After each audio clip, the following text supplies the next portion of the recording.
अलैकुम वरहमतुल्लाहि तआला वबरकातुहू। लकल हम्दु या अल्लाह, अस्सलातु वस्सलामु अलैका या रसूलल्लाह सल्लल्लाहु तआला अलैहि वसल्लम। नाज़रीन व सामईन, स्वागत है आप सबका शरीयत के बुनियादी मसाइल और हमारा मुआशरा के 7वें एपिसोड में। इससे कबल एपिसोड में हमने बात की थी फ़राइज़ नमाज के ताल्लुक़ से पूरी तफसील के साथ, और यहाँ तक हमने 6 एपिसोड मुकम्मल कर लिए। और आज के इस 7वें एपिसोड में हम उन 6 एपिसोड का ख़ुलासा पेश करेंगे, वाइट बोर्ड में आउटकम पेश करेंगे। अगर हम ख़ुलासा वाइट बोर्ड में पेश कर देते हैं तो इन चीज़ों को आप अच्छी तरीके से जहन में महफूज रख सकते हैं। इजमालन खाका मैं आपके सामने पेश करने जा रहा हूँ, और ये वीडियो थोड़ी लंबी होगी लेकिन बातें बहुत इम्पोर्टेंट और अहम होगी, इसीलिए आप इस वीडियो के साथ जुड़े रहें ताकि पूरा नॉलेज आपको हासिल हो। तो आइए वाइट बोर्ड की तरफ चलते हैं। वाइट बोर्ड की तरफ आप नज़र करें। इससे पहले हम जितनी चीज़ें 6 एपिसोड में समझाए हैं और तफसील के साथ बयान किए हैं, उसका एक खाका आपके सामने पेश कर देना मुनासिब है, क्योंकि इसके ज़रिए से आप इन चीज़ों को अच्छी तरीके से जहन में महफूज रख सकते हैं। और अगर इस तरीके से ख़ुलासा और खाका, इसको कहते हैं आउटकम, ये ख़ुलासा अगर किसी को इस तरीके से बोर्ड में समझा दिया जाए तो तफसीली बातें अगरचे जहन में ना रहे, ये इजमाली बातें बहरहाल जहन में रहती है। इसीलिए हमें चाहिए कि इन चीज़ों को गौर से देखें और इसको याद रखें। अगर आपको याद नहीं रहता है, अगर आपको इतना शॉर्ट चीज़ें याद ना रहे तो फिर बहुत अफसोस की बात है।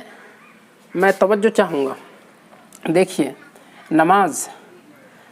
नमाज के लिए किन किन चीज़ों का होना ज़रूरी है तो बात हो चुकी थी। इसमें वज़ू है, गुस्ल है। अगर किसी को गुस्ल की हाजत है, गुस्ल फ़र्ज़ हो चुका है, तो उसके लिए फिर 3 चीज़ें ज़रूरी है। अगर गुस्ल करने के लिए जाए तो सबसे पहले कुल्ली करना। सुन्नत तो ये है कि पहले हाथों को धोए, उसके बाद पानी लेकर के कुल्ली करें 3 मरतबा अच्छी तरीके से। इस तरीके से कुल्ली करें कि मुंह के पुर्जे तक पानी पहुंच जाए। मैं तफसीली गुफ्तगू हमारे जितने 6 एपिसोड्स हैं उसमें कर चुका हूं। मैं यहाँ इजमालन आपको समझा देता हूँ। आइए, कुल्ली करना है नंबर 1। नंबर 2, नाक में पानी चढ़ाना नरम हड्डी तक, ठीक है।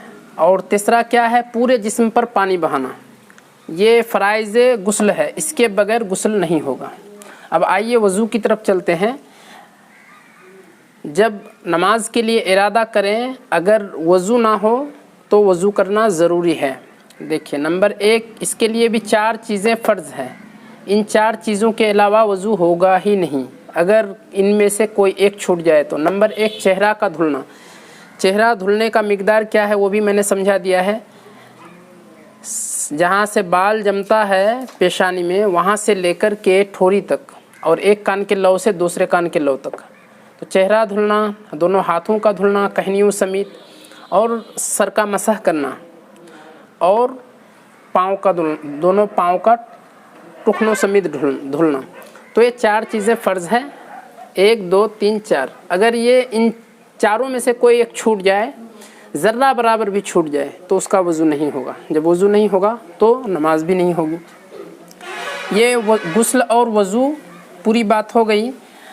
अब आइए चलते हैं शराइत नमाज की तरफ। ये है शराइत नमाज। शराइत नमाज कितने हैं मैं बता चुका हूँ। शराइत नमाज 6 हैं।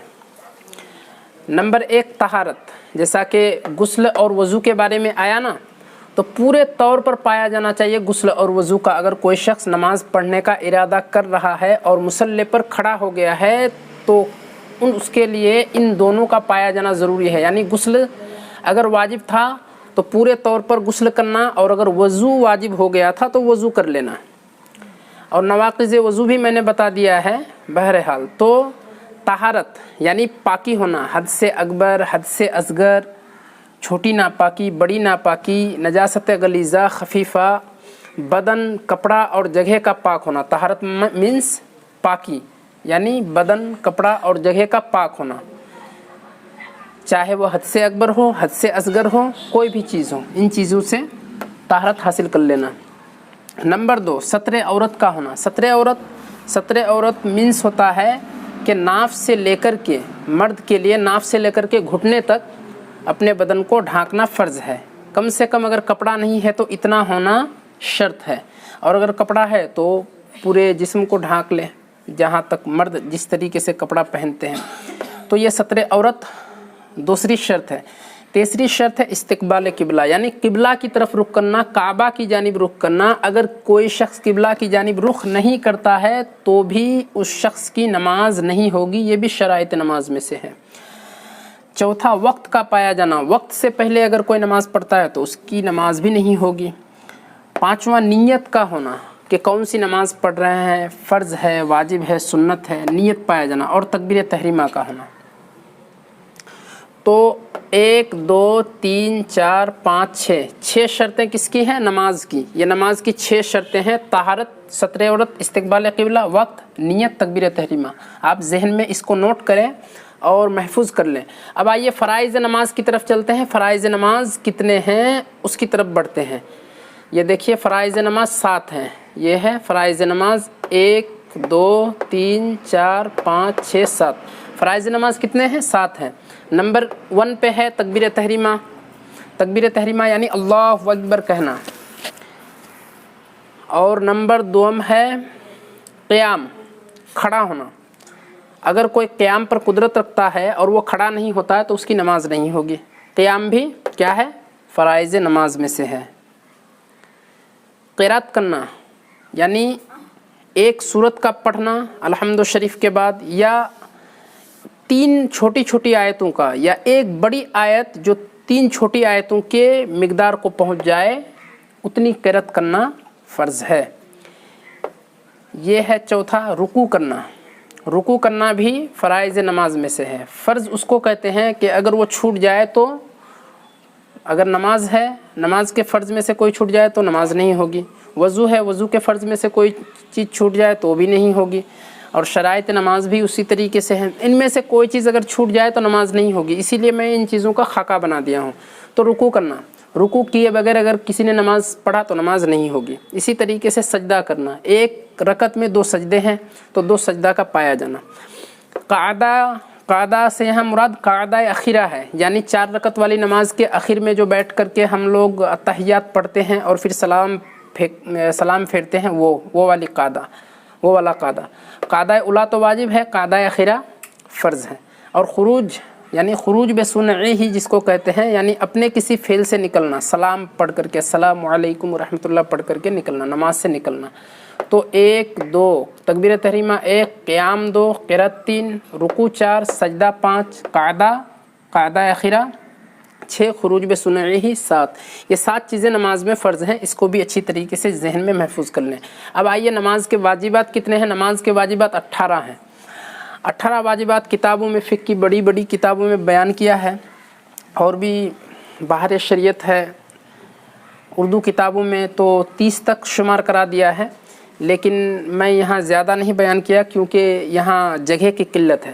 تو دیکھیے سورہ فاتحہ کا پڑھنا, سورہ فاتحہ کا پڑھنا کیا ہے؟ واجب ہے. اور یہ بات بھی میں آپ کو بتا دوں کہ واجبات میں سے اگر کوئی واجب چھوٹ جائے تو سجدہ سہو واجب ہو جاتا ہے. سجدہ سہو نہیں کرے گا تو نماز ہی نہیں ہوگی. واجبات چھوٹ جائے تو سجدہ سہو کرنا ضروری ہے. سجدہ سہو جانتے ہیں ہوں گے آپ. سجدہ سہو کہتے ہیں کہ اگر نماز میں کوئی واجبات چھوٹ جائے تو آخر میں اتحیات پڑھ کر کے, تشہد پڑھ کر کے, سلام ایک طرف پھیر کر کے, پھر 2 سجدہ پڑھ کر کے, پھر اتحیات, تشہد وغیرہ پڑھ کر کے سلام کرنا. یہ ہے سجدہ سہو. تو سورہ فاتحہ پڑھنا نمبر 1. نمبر 2 ایک سورہ کا پڑھنا یا 3 آیتوں کا پڑھنا, یا ایک بڑی آیت جو 3 آیتوں کے مقدار کو پہنچ جائے. یہ سورت کو ملانا کیا ہے؟ ہر سورت کے شروع میں. اسی طریقے سے یہ مقدم فاتحہ, فاتحہ کو مقدم کرنا, یعنی سورہ فاتحہ سورہ سے پہلے ہونا. سورہ سے پہلے سورہ فاتحہ کا ہونا. ضم الانف, یہ میں عربی ورڈ دے دیا ہوں. ضم الانف مطلب ہوتا ہے ناک اور پیشانی کو, ضم الانف مطلب ہوتا ہے ناک کو ملانا, یعنی پیشانی کے ساتھ ساتھ ناک کو مٹی پر جمانا. جہاں سجدہ ہے اس جگہ پر اچھی طریقے سے ناک کو ملانا اور پیشانی کو ملانا. اگر کوئی بغیر ناک اور پیشانی کو ملائے ہوئے ایسے ہی صرف سجدہ کر دے تو اس کی نماز नहीं होगी। इसी तरीके से इत्मीनान के साथ नमाज़ पढ़ना, इत्मीनान के साथ अगर कोई नमाज़ नहीं पढ़ता है तो वाजिबात में से एक वाजिब छूट जाएगा। इसी तरीके से कायदा उला करना ये वाजिब है, और कायदा अखीरा जो मैं यहाँ शुमार कराया फ़राइज़ नमाज में ये फ़र्ज़ है और कायदा उला वाजिब है। इसी तरीके से तशहुद पढ़ना भी वाजिब है। तशहुद अगर कोई नहीं पढ़ता है तो उसकी नमाज नहीं होगी, तशहुद पढ़ना वाजिब है। इसी तरीके से अस्सलाम, जो हम दो तरफ अस्सलाम वालेकुम वरहमतुल्लाह कहते हैं नमाज में, तो एक तरफ अस्सलाम का लफ्ज़ कहना, अलैकुम नहीं, अस्सलाम का लफ्ज़ कहना फ़र्ज़ है, वाजिब है। अगर अस्सलाम का लफ्ज़ नहीं होगा नमाज नहीं होगी। कुनूतुल वित्र, ये कुनूतुल वित्र यानी वित्र में कुनूत पढ़ना, यानी दुआए कुनूत पढ़ना। अगर दुआए कुनूत किसी को याद ना हो तो उलमा ने उसके लिए एक गुंजाइश ये भी निकाली है कि कोई भी दुआ पढ़ सकता है, लेकिन यह है बहरहाल दुआए कुनूत सबसे बेहतर है। तकबीरुल ईदैन, ईद की नमाज जो हम साल में 2 मरतबा पढ़ते हैं, तो ईद की नमाज में जो तकबीर है वो भी वाजिब है। 6 तकबीरें हम ज़ायद पढ़ते हैं ना, वो तकबीरात वाजिब है। इसी तरीके से जहरी और सिर्री नमाज़ों में जब इमाम नमाज़ पढ़ाए तो जहरी नमाज़ों में ज़ोर से बुलंद आवाज़ से तकबीर और क़िरात करे, और सिर्री नमाज़ों में आहिस्ता, ये भी वाजिब है। और दूसरा सजदा, पहले सजदे के बाद दूसरा सजदा करना, ये क्या है, वाजिब है। और क्योंकि यहाँ जगह नहीं है, मैं 18 को नहीं शुमार कराया हूँ, तो आखिरी कायदा में तशहुद पढ़ना ये भी क्या है, वाजिब है। तीसरी रकत के लिए खड़ा होना ये भी वाजिब है। तो इस तरह के वाजिबात हमने शुमार कराया जो अहम और बेसिक हैं। इसको अगर आप जहन में रखेंगे और कभी ये चीज़ें आपसे मिस्टेक हो जाए नमाज में, तो आप समझ जाएं कि सजदा सहू वाजिब हो जाएगा। इस खाका को बनाने का मकसद ही यही है कि अगर आपसे कभी सहवन कोई चीज़ छूट जाए, कोई तो जानबूझ करके इन चीज़ों को छोड़ता नहीं है, लेकिन अगर सहवन छोड़ दे तो फिर आदमी समझ जाए कि हमें सजदा सहू करना पड़ेगा। बहरहाल अब चलते हैं नमाज की सुन्नतों की तरफ। ये चीज़ें बयान करना ज़रूरी नहीं है, लेकिन मैं चूँकि बयान इसलिए कर दे रहा हूँ कि बहुत सारे लोगों को ये वहम हो जाता है कि ये चीज़ें पता नहीं छूट गई तो मेरी नमाज भी होगी कि नहीं। तो मैं कुछ चीज़ों को बयान कर दिया हूँ, आपको ब्लैक बोर्ड में देखने में थोड़ी दिक्कत हो सकती है, मैं पढ़ देता हूँ। नमाज की सुन्नतें 51 है। 51 तो यहाँ अगर पूरे बोर्ड में भी बयान करूँ तो नहीं हो पाएगी जगह, इसीलिए मैं मुख्तसर में बयान कर दिया। हाथों को बुलंद करना, ये जो हम अल्लाहु अकबर कहते हैं, हाथों को बुलंद करते हैं ना, ये हाथ को बुलंद करना ये क्या है, सुन्नत है। और अल्लाहु अकबर कहना ये वाजिब है। तो तकबीर तहरीमा कहना किस में से है, ये शर्त में से है, ठीक है। और फ़राइज़ में भी इसको शुमार कराया है, ये देखिए तकबीर तहरीमा। लेकिन यहाँ जो हाथों को बुलंद करना है ये सिर्फ सुन्नत है। उंगलियों को कुशादा रखना, जब हम नियत बांधते हैं या नमाज में नाफ के नीचे हाथ बांधते हैं, उंगलियों को कुशादा रखना चाहिए, बिल्कुल नहीं मिलाना चाहिए, ये सुन्नत है। सना पढ़ना भी सुन्नत है। अगर कोई सना नहीं पढ़ता है तो उसकी नमाज हो जाएगी। बहुत सारे लोगों के जहन में ख्याल आता है यार सना पढ़ने को उलमा कहते हैं, सना ना पढ़ो तो नमाज होगी कि नहीं। ये सुन्नतों में से, ना पढ़े तो भी हो जाएगा, लेकिन पढ़ना सुन्नत है, बाई से सवाब है। अऊज़ु बिल्लाहि मिनश शैतानिर रजीम पढ़ना ये भी सुन्नत है। हर रकत के शुरू में बिस्मिल्लाह पढ़ना ये भी सुन्नत है। ये फ़र्ज़ या वाजिब है नहीं, अगर ना भी पढ़े तो नमाज हो जाएगी, लेकिन बेहतर है कि हर रकत के शुरू में बिस्मिल्लाहिर्रहमानिर्रहीम पढ़ें। आमीन कहना भी सुन्नत है, यानी अल्हम्दु जब इमाम ख़त्म करता है या ख़ुद जब हम अकेले नमाज़ पढ़ते हैं, अल्हम्दु शरीफ जब ख़त्म करते हैं तो आमीन कहना सुन्नत है। रब्बना वलकल हम्द कहना, जब इमाम समी अल्लाहु लिमन हमीदा कहता है तो रब्बना वलकल हम्द कहना सुन्नत है। इसी तरीके से हम तन्हा पढ़ें तो भी सर झुकाए बगैर तकबीर कहना। जब हम नमाज में खड़े होते हैं तो बहुत सारे लोगों को हम देखते हैं, मुशाहिदा है, तजर्बा है कि लोग सर झुका देते हैं। जब अल्लाहु अकबर कहते हैं तो ऐसे कर देते हैं सर को, ऐसा नहीं करना चाहिए, बल्कि बगैर सर झुकाए अल्लाहु अकबर कहें, ये सुन्नत है। इत्मीनान के साथ इमाम का बुलंद आवाज़ से तकबीर कहना ये भी क्या है, सुन्नत है। समी अल्लाह कहना, समी अल्लाहु लिमन हमीदा कहना भी सुन्नत है। क़ियाम में दोनों कदमों के दरमियान 4 उंगल का फासला रखना ये भी सुन्नत है। अगर कोई 4 उंगल नहीं रखता है, ज़्यादा फैला देता है, تو کوئی حرج نہیں ہے، لیکن 4 انگل رکھنا سنت ہے۔ فجر کی نماز میں پہلی رکعت کو طویل کرنا، فجر کی نماز کی پہلی رکعت میں طویل قرات کرنا، یہ کیا ہے؟ سنت ہے۔ دونوں رکعت میں نہیں، پہلی رکعت میں طویل قرات کرنا یہ سنت ہے۔ رکوع کی تکبیر، رکوع کی جو تکبیر ہے اللہ اکبر، یہ بھی کیا ہے؟ سنت ہے۔ یہ فرض نہیں ہے، یہ جو تکبیر تحریمہ آیا ہے نا، ایک مرتبہ اللہ اکبر کہنا یہ فرض ہے، لیکن باقی تکبیرات یہ سنت ہے۔ اور رکوع میں 3 بار تسبیح ہم لوگ پڑھتے ہیں، سبحان ربی العظیم، سبحان ربی العظیم، یہ 3 بار تسبیح جو پڑھتے ہیں تو یہ کیا ہے؟ سنت ہے۔ 3 بار، 5 بار، 7 بار، 9 بار، اس طرح جو بھی پڑھیں۔ سجدہ دونوں ہاتھوں کے درمیان، سجدہ دونوں ہاتھوں کے درمیان کرنا ہے۔ ایسا نہیں کہ بہت سارے لوگ سجدہ کرتے ہیں تو سر کو آگے کر دیتے ہیں، دونوں ہاتھوں کو کھینچ لیتے ہیں پیچھے، نہیں، بلکہ دونوں ہاتھوں کے درمیان سجدہ کرنا سنت ہے۔ اور اگر ایسے بھی کریں تو بھی نماز ہو جائے گی، کوئی دقت نہیں، کیونکہ یہ سنت ہے۔ اگر کوئی سنت چھوٹ جائے تو اس سے نماز میں کوئی حرج واقع نہیں ہوتا ہے۔ درود پڑھنا، جب ہم اتحیات پڑھتے ہیں اس کے بعد درود و سلام پڑھتے ہیں حضور صلی اللہ علیہ وسلم پر، یہ بھی سنت ہے۔